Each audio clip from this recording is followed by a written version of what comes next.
जय हिंद प्यारे बच्चों और मित्रों। आज हम लोग हिंदी पद्य साहित्य का इतिहास है, हिंदी साहित्य का इतिहास देखेंगे। ये एक ऐसा टॉपिक है कि इसमें 12वीं में और 10वीं में बोर्ड एग्जाम में पूछता ही पूछता है 10 नंबर में। इसको आप लोग विशेष अगर ध्यान देकर के पूछेंगे तो जो है कि अगर देखेंगे तो उसमें आएगा ही आएगा। यदि हम तनिक भी लापरवाहियां करेंगे तो जान लीजिए कि आप लोग जो है कि इतने नंबर से हाथ धो बैठेंगे। आइए हम लोग देखते हैं कि हिंदी साहित्य के इतिहास में कैसे क्वेश्चंस बनते हैं और कैसे क्वेश्चंस पूछे जाएंगे। पहले हम लोग पढ़ लेंगे, फिर क्वेश्चंस को देखने का प्रयास करेंगे। कभी कक्षा 12वीं में पूछता है कि सिद्ध सामंत काल को अन्य किस नाम से जानते हैं, या फिर गाथा काल को अन्य किस नाम से जानते हैं। तो सिद्ध सामंत काल नाम किसने दिया, या आदिकाल का नाम आदिकाल किसने दिया। तो इस नाम जो है कि पूछते रहते हैं, इस प्रकार से क्वेश्चंस आते रहते हैं। और इतना ही नहीं, पूछता है आदिकाल की प्रवृत्ति क्या थी, आदिकाल की समय अवधि क्या थी। ऐसे प्रश्न पूछते रहते हैं। तो इस प्रकार से हम लोग क्या करेंगे, देखेंगे कि जो क्वेश्चन आएंगे एक भी क्वेश्चन छूटने नहीं चाहिए। साहित्य के इतिहास से कोई भी क्वेश्चन आ रहा है वो हमसे छूटना नहीं चाहिए। काव्य के कितने रूप होते हैं, ये सब चीज हम लोग देखेंगे। आइए देखते हैं। तो इसमें है क्या कि साहित्य का इतिहास। इतिहास हम लोग पहले जाने इतिहास होता क्या है।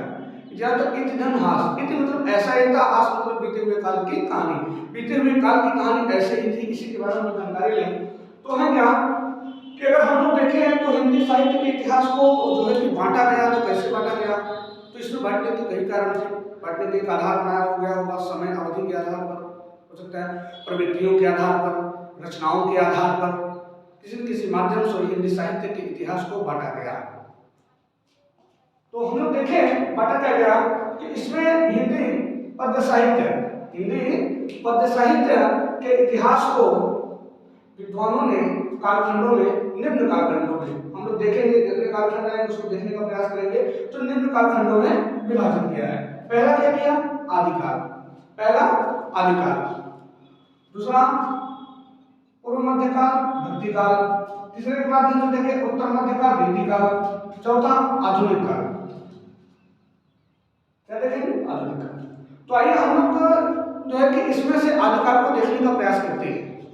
आदिकाल को देखने का प्रयास करते हैं। तो आदिकाल हम लोग देखें तो आदिकाल का नामकरण क्या देखते हैं, आदिकाल का नामकरण। आदिकाल नाम कैसे पड़ा, आदिकाल नाम कैसे पड़ा। इसमें साहित्य के इतिहास की अगर बात करो हम लोग करते हैं तो इसमें क्या है कि एक आपके राइटर है गार्सा विद्वान है या गार्सा तासी, उन्होंने तो इसके बारे में कोई वर्णन नहीं किया। परंतु एक है ग्रियर्सन, कौन है, ग्रियर्सन। उन्होंने जो है कि आदिकाल को जो है कि चारण काल के नाम से, चारण काल नाम दिया। आदिकाल का नाम क्या दिया, ग्रियर्सन ने चारण काल नाम दिया। उसके बाद इसमें क्या है, चारण कवियों द्वारा जो है कि रचनाएं रची गई थी, जो राजाओं के ऊपर आश्रित होकर के जो रचनाएं करते थे। उसके बाद अगर हम बात करें तो वीरगाथा का नाम दिया किसने, आचार्य रामचंद्र शुक्ल ने। आचार्य रामचंद्र शुक्ल ने बहुत सी रचनाओं को पढ़ने के बाद यूं कह सकते हैं कि मैं यहाँ पर लिख दिया हूँ कि आचार्य रामचंद्र शुक्ल ने दिया इसका जो है कि नाम वीरगाथा काल दिया। तो क्यों दिया, तो वीरों की गाथाओं पर विशेष ध्यान दिया गया, वीरों की गाथाओं पर विशेष ध्यान दिया गया, इसलिए इसको वीरगाथा काल के नाम से जाना गया। तो इन्होंने 12 रचनाओं को आधार बनाया। इन्होंने 12 रचनाओं को जो है कि देखा और उसी के आधार पर आदिकाल का नाम इन्होंने वीरगाथा काल नाम दे दिया। 12 रचनाओं के बाद उसको आधार बनाया और उसी को आधार बनाने के बाद इन्होंने आदिकाल का नाम वीरगाथा काल दिया।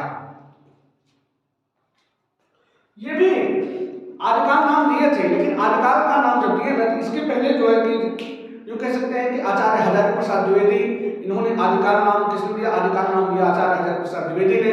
तो इन्होंने भी दिया, आचार्य रामचंद्र शुक्ल ने भी दिया था। पहले आचार्य रामचंद्र शुक्ल ने ही दिया था, परंतु उस पर उन्होंने मान्यता नहीं दी, उसको विशेष उस पर जो है कि अपना प्रभाव नहीं दिया। उन्होंने प्रभाव दिया किसी वीरगाथा काल पर दिया, जो सर्वमान्य मत हमारी जो है कि नागरिक सभा काशी, जो उसके लिए जो है कि सर्वमान्य हुई। तो हम लोग देखें कि 12 रचनाओं के आधार पर आदिकाल को जो है कि इन्होंने वेद गाथा का नाम दे दिया। तो ये 12 रचनाएं थी कौन कौन, हम लोग देख लेते हैं। 12 रचनाएं थी जिसमें हम लोग देखने का प्रयास करें। विजयपाल रासो, क्या थी? विजयपाल रासो। उसके बाद हमीर रासो, कीर्तिलता, कीर्ति पताका, कुमार रासो, विशलदेव रासो, पृथ्वीराज रासो, जय चंद्र प्रकाश, जय महेंद्र चंद्रिका, परमार रासो, कुमार रासो, खुसरो की पहेलियां, विद्यापति की पदावली। विद्यापति बहुत अच्छे हिस्टोरियन की कवि है, हम लोग देखेंगे आगे। तो इन 12 रचनाओं को आधार बना करके आचार्य रामचंद्र शुक्ल ने जो है कि क्या किया कि आदिकाल को वेद गाथा का नाम दे दिया था। और हम लोग क्या करते हैं कि देखते हैं कि तो कि 4 काल किसने दिया? ग्रेसन ने दिया। वेद गाथा का किसने दिया? आचार्य रामचंद्र शुक्ल ने दिया। अगर तीसरे की बात करें तो मिश्र बंधुओं ने जो है कि वेद गाथा आदिकाल का नाम जो है कि आरंभिक काल दिया। मिश्र बंधुओं ने जो है आदिकाल का नाम आरंभिक काल दिया। वहीं गणपति चंद्रगुप्त ने इसको आरंभिक काल यूं और शून्यकाल भी कहा। डॉक्टर रामकुमार वर्मा की अगर बात करें तो डॉक्टर रामकुमार वर्मा ने इसको संधि काल और चारण काल के नाम दिया। अब ऐसे प्रश्न कर सकते हैं कि इसमें सर जो है कि चारण काल ग्रेसन ने भी कहा, इन्होंने कहा, तो इसमें अगर दोनों आ जाते हैं तो आपको क्या करना है कि ये जब भी आएगा तो दोनों को साथ में आ सकता है। और जो है कि चारण काल जो है ग्रेसन ने ठीक किया, ये आपको ये मानना है। इसमें क्या है कि चंद्रधर शर्मा गुलेरी जो है उन्होंने अपभ्रंश काल दिया। क्या नाम दिया इसका? आदिकाल का नाम चंद्रधर शर्मा ने जो है कि गुलेरी ने अपभ्रंश काल दिया। वहीं डॉक्टर हजारी प्रसाद द्विवेदी जो थे इन्होंने जो है कि आदिकाल नाम दिया था। क्या नाम दिया था? हिंदू साहित्य के इतिहास में जो बांटा तो उन्होंने पहली बार को आदिकाल दिया। आदिकाल जो है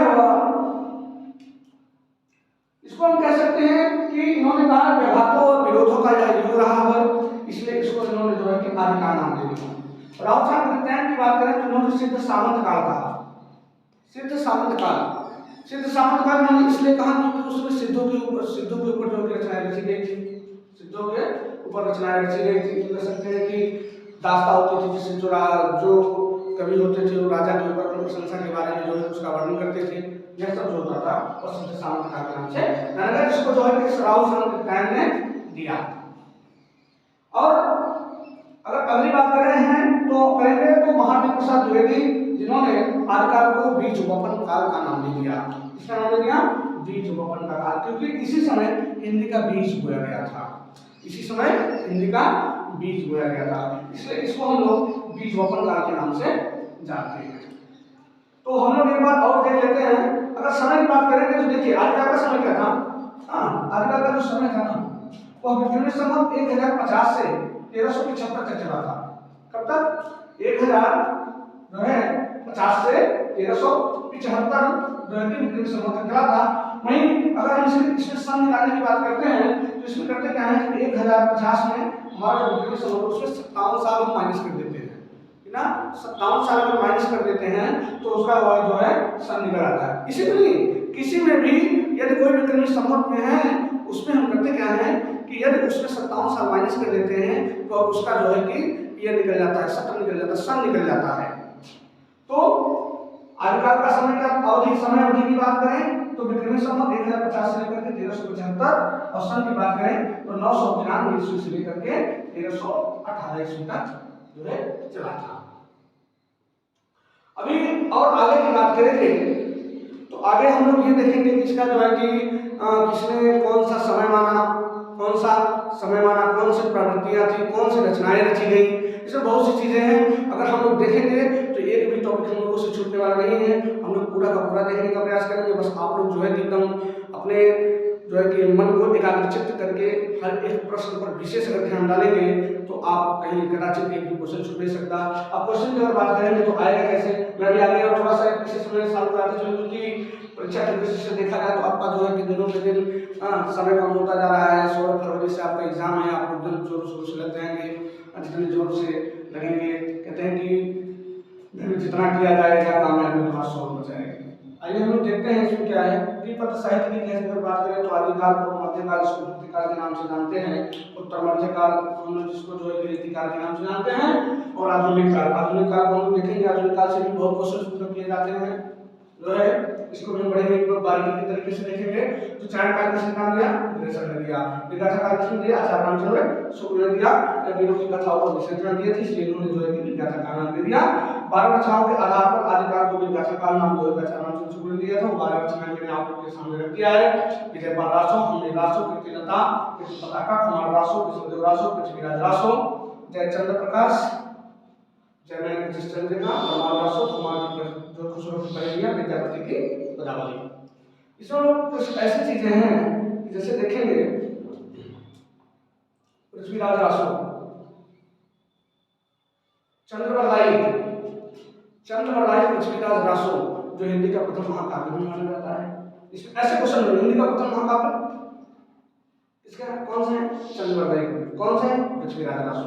ऐसे क्वेश्चन पूछा जाता है कि जो है वीरगाथा काल, यूं कह सकते हैं कि आदिकाल। हाँ, तो हम कहते हैं कि आदिकाल, ठीक है, कि आदिकाल को अन्य किस नाम से जाना जाता है? तो आदिकाल को अन्य किस नाम से जाना गया? देखिए चारण काल, वीरगाथा काल, तो आप जान सकते हैं आदिकाल को वीरगाथा काल के नाम से जाना जाता है। जो सर्वमान्य मत है आपको भेजा कि आदिकाल को वीरगाथा काल के नाम से जाना जाता है, ये सर्वमान्य मत है। अगर बात करो आप तो ये सर्वमान्य मत होगा। क्या होगा? सर्वमान्य मत आचार्य रामचंद्र शुक्ल जी का है। इसी को जो है तुम्हारी काशी आचार्य सभा इसको जो है कि मानी हुई है। हाँ, तो हम लोग आगे देखने का प्रयास करेंगे जो है कि किस तरीके से